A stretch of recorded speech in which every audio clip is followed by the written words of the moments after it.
nama tokko jibbitee jecha khilaafni si jidduu jiraatee jecha haqa irraan maqin hayni harabbiit haqa dubbatu qabda sodaa rabbi irra gababbatu qabda itti daangaa dabruun qabdu lolli waan biroo hayni waan biroo nuti daqiiquma takkatti namtichuma saahiba keetii yoo namtichuma tokko galata sibiraa qabu daqiiqa dogoggora daqiiqaa takkaatiin waan amma 30 godhe lafarraa hayni harka dhiqannee teenya waan xiqqishoo takka bira dabuu dadhabuun haqa irraanfatu galata dabre irraanfatu aara yeroo takkaate aara yeroo takkatiitiif waan dabre hunda daaraa kun hariiroo bareedu dabartuu daaraa taate walaa tansawul fadla beeynakum jaarsaa jaartiin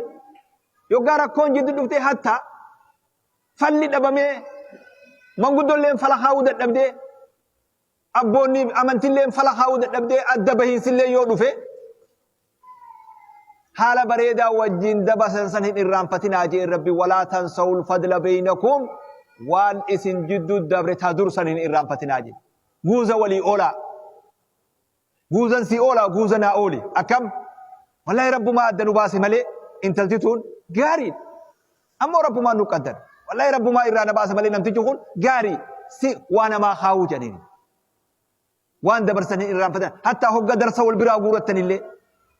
namni darsa adda guuratee duudachi garagalee galata dabre san akka irraanfanne kana amantiin nuti qabnutu